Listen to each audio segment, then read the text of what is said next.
Long time no see. How y'all doing? Hey, you guys have been so close the last few weeks. How good is it to finally get one heading into the bye? Yeah, it feels good. Obviously, that was our goal coming in. The past weeks, obviously, but it didn't happen for us. One play, didn't go our way or whatever the case was. But today we came out and executed at a high level. Obviously, as a defense, we didn't want to give up that last one. That really stings because we wanted to shut out, but it didn't happen. But at the end of the day, we got the job done. What strides do you feel like your defense has made in the last 3-4 weeks? I think, just communicating at a high level.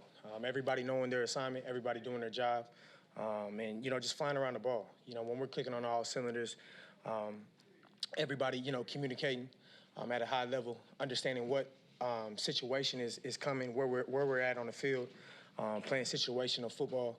That's when we're special.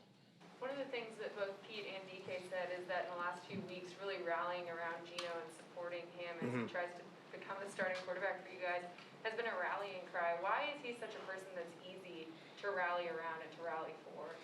Well, Geno is a guy full of confidence. You know what I mean? Geno's been through it all. He's had ups and downs throughout his career, but he stays steady. He keeps working, keeps his head down. Doesn't really, focus on the outside noise. That doesn't really matter. He just, he continued to work his butt off. And, his opportunity came. And when he got in there, he showcased it. Considering the struggles so far for the team, could this be a turning point kind of game, do you think? Say it again? Could this be a turning point kind of game for you guys? Yes. I was trying to go back to the beginning of what you said. I'm just trying to clarify this. Okay. Well, considering the struggles so far leading up to today. Right. Could this be Yes, I think, again, this is one game. We're going to keep our head down and continue to grind and continue to get better. Obviously, we have a bye coming up, but this is a hell of a win. Great start. Jamal, after the game, you walked out to the fans, and you looked like you stayed a little extra after the game, talking to the fans. What's that relationship for you, and what was that like for you guys doing your first home game? Yeah, because it's bigger than me. It's not about me. You know what I mean? It's about, the kids, obviously, the fans in the building supporting us through thick and thin. And, obviously I was a kid. I was once a kid. I once had a dream. I dreamed big. Obviously, I made my dream come true. So I just, I hope to inspire kids in the stands, and hopefully one day they're doing the same thing I'm doing. That's what that's about. Did you say anything to any one of them in particular, or just? I didn't really get to exchange words. There's so many people, trying to grab and, call my name and whatnot. But just wanted to, just show love and just hopefully to inspire. That's what I love to do. I love to inspire those around me, especially kids, because, again, I was once inspired, and it took me a long way. What did you learn about your teammates during the losing streak? I learned a lot.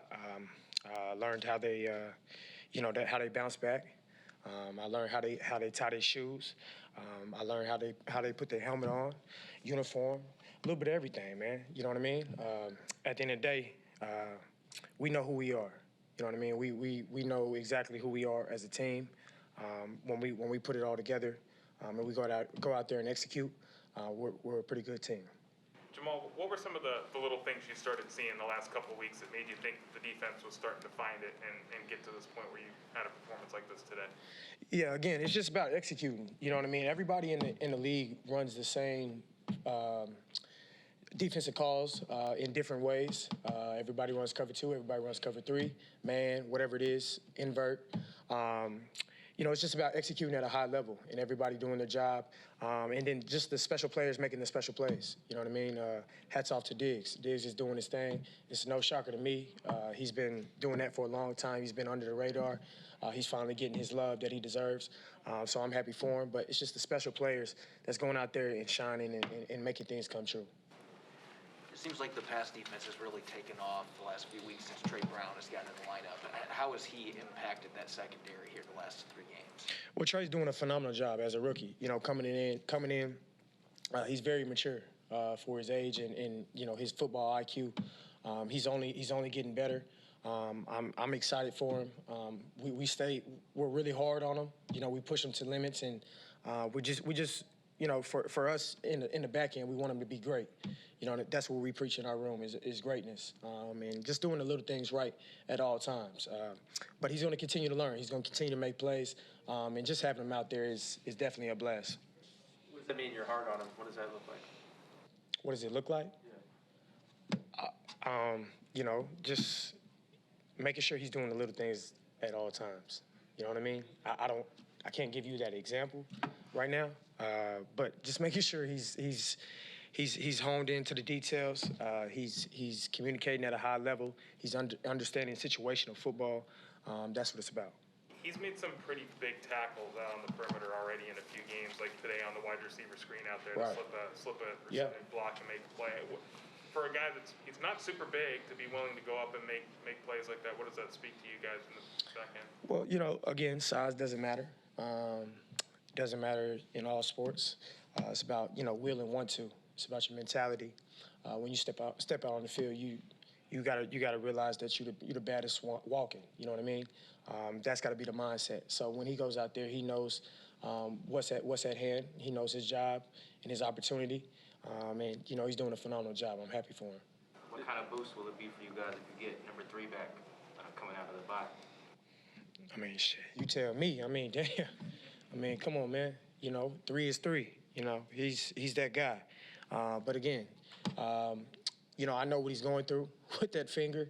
I'm still going through it, obviously, but I know exactly what he's going through. And he's pushing. He's doing everything he can to, get back on the field with us. But until then, we got to hold it down, man. What's that been like for you playing with the finger surgery, the shoulder surgery? What's that been like for you so far? Yeah, it's been tough, obviously. But in life, there's a lot of tough things that you go through. You just got to figure it out. You know what I mean? No one really cares. No one really gives a damn about my finger, So at the end of the day, I got to figure it out. So I'm out there battling each and every day. Did you talk to Russ about that when he suffered that injury? I just kind of scratched my head like this, like, damn. I know what he's going through. You know what I mean? Pain in the finger. Yeah, it's tough, man. You think, you kind of take your fingers and your, little movements for granted at times. And, it's taught me a lot. So I know exactly what he's going through. But mentally, he's on another level. He's doing a phenomenal job, and can't wait to get him back out there. Having experienced that injury before, how do you think that impacts him coming back trying to hold a football? Obviously, different job responsibilities than what you have. Yeah, I don't really know as far as how it's going to affect him. It affects everybody in different ways, but I think he's going to be fine. You know what I mean? He can grip the ball and shoot that moon ball out just like he always does. When he gets back, I just can't wait to see the show and witness it. So, looking forward to it. Did you have the same kind of pin that he has? So he tore the mullet. So he's on top of his finger, right? I tore the middle part, so my finger looks like that. So I can't bend my finger, so he can bend this top portion. So again, at the end of the day, man, I'm a savage, bro. I do this, so I figured it out. He'll be back. Got some plans for the bye? Yeah, I'm going to France. Bonjour. Did I say that right? Bonjour. Bonjour. Bonjour. There you go. Why France? Say it again? Why France? Oh, man, I just want to go out there, kick back, look at some nice stores, get some great food, sip some wine. What you think? I just think that's not a common NFL bye week. You don't think so? I'm curious, yeah. Oh, man, It's bro. a little more sophisticated now. I mean, sometimes you want to do what you want to do. You know what I mean? Yeah. Yeah. Anything else? Au revoir. Bonjour. Au revoir. That's By the way, I'm not going to France, man. I'm going home.